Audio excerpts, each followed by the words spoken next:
Looking at sort of settlement data problems, obviously we're talking about catching them at the start of the process, but where are we seeing the most common settlement data issues that are impacting, settlement efficiency across the European markets? Dana, I'll start with you. I mean, on my side, I think it starts again with, as you said, consistency and reliable data at the source.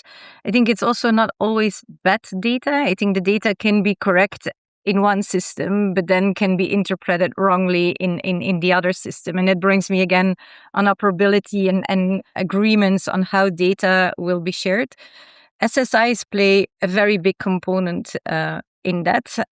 We still see that those ones are today often manually maintained. And I think the quality of those SSIs and having ways to maintain them in a very automated way, I think this is what is needed. On top of the visibility that we touched upon already, that you can have the visibility on both legs of the trade.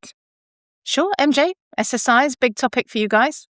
Yeah, no surprise. We've probably got quite a lot to say on that. I mean, it's good that it's a data-specific question rather than, because obviously the inventory challenges we have, caused the vast majority of fails. But obviously, from a DTCC perspective, obviously the unique position that we play, not just like from a US perspective, but also across the rest of the globe from a post-trade view.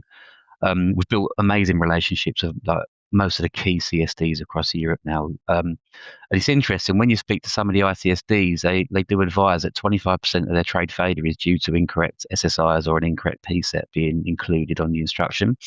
Of course, in Europe, we have the pre-settlement match model, so no match, no settlement.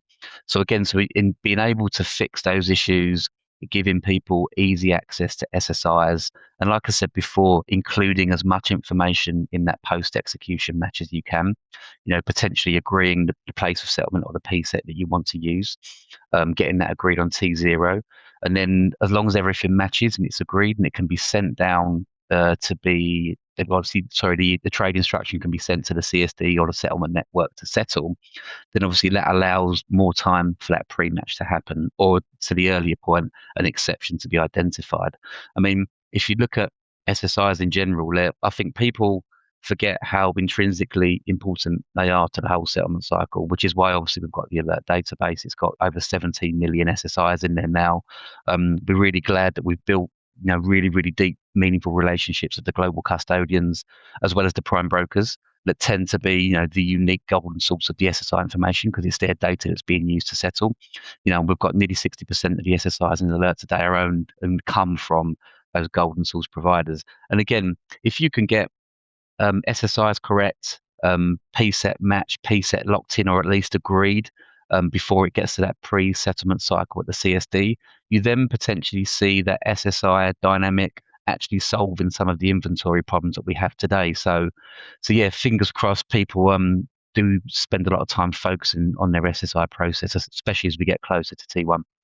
Hopefully they've done all the root cause analysis to notice the problems they're having with their SSIs in the first place. That fingers crossed. But Leah, do you want to add anything on that front?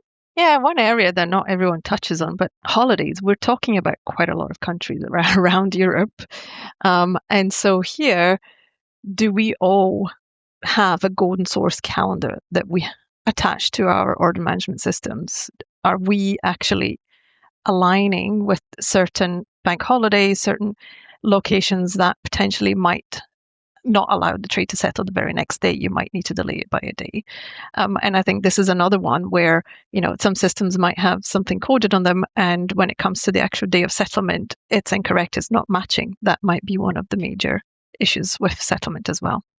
Okay, bank holidays, that's not something people talk about that much, and different holiday calendars, certainly, but it's an important reference data item, isn't it, from that aspect as well.